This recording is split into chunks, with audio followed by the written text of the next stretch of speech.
Assalamualaikum warahmatullahi wabarakatuh. Perkenalkan, nama saya Siti Zuliana dengan NIM 2010310004 dari kelas A3 MIR mata kuliah pembelajaran SKI MIST.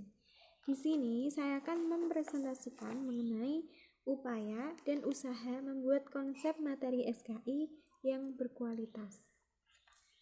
Materi pembelajaran pada hakikatnya merupakan bagian tak terpisahkan dari silabus, yakni perencanaan, prediksi, dan proyeksi tentang apa yang dilakukan pada saat kegiatan pembelajaran. Materi pembelajaran termasuk bagian yang harus dikembangkan dari bagian dari kurikulum tingkat satuan pendidikan sesuai dengan standar yang ditentukan. Kurikulum KTSP memuat beberapa standar yang harus dicapai dalam penyelenggaraan pendidikan.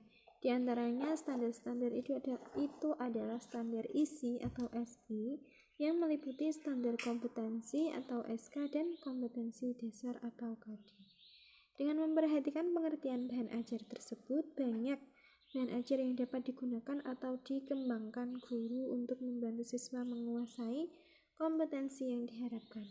Berbagai contoh bahan ajar adalah buku teks, media tekstil atau manipulatif, program video, program audio, lembar kerja siswa handouts, surat kabar, majalah, dan masih banyak lagi yang lain. Dan ada dua bentuk bahan pembelajaran, yaitu satu, bahan pembelajaran yang didesain lengkap, artinya bahan pembelajaran memuat semua komponen pembelajaran secara utuh.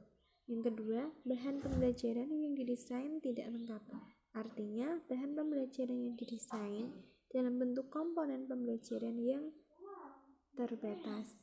Materi pembelajaran yang dipilih untuk diajarkan oleh guru dan harus dipelajari siswa hendaknya berisikan materi atau bahan ajar yang benar-benar menunjang tercapainya standar kompetensi dan kompetensi dasar. Nah, di sini ada beberapa hal mengenai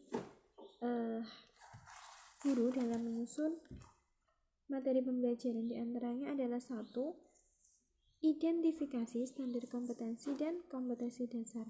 Sebelum menentukan materi pembelajaran terlebih dahulu, perlu diidentifikasi aspek-aspek keutuhan kompetensi yang harus dipelajari atau dikuasai peserta didik. Aspek tersebut perlu ditentukan karena setiap standar kompetensi dan kompetensi dasar memiliki jenis materi yang berbeda dalam kegiatan pembelajaran. Kemudian, identifikasi jenis-jenis materi ajar.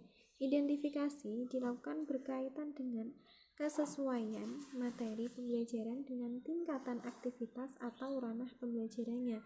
Materi yang sesuai untuk ranah kognitif ditentukan berdasarkan perilaku yang menekankan aspek intelektual seperti pengetahuan, pengertian, dan keterampilan dalam berpikir. Jadi, jenis materi yang sesuai untuk ranah kognitif adalah fakta, konsep, prinsip, dan prosedur. C. Menentukan cakupan materi. Dalam menentukan cakupan atau ruang lingkup materi pembelajaran harus diperhatikan apa jenis materinya, apakah itu berupa aspek kognitif, fakta, konsep, prinsip, dan prosedur, atau aspek afektif berupa nilai dan sikap, dan aspek psikomotorik, prosedur, dan gerak melakukan sesuatu. Keluasan cakupan materi berarti menggambarkan berapa banyak materi-materi yang dimasukkan ke dalam suatu pembelajaran. Sedangkan kedalaman materi menyangkut seberapa detail konsep-konsep yang terkandung di dalamnya yang harus dipelajari atau dikuasai oleh siswa.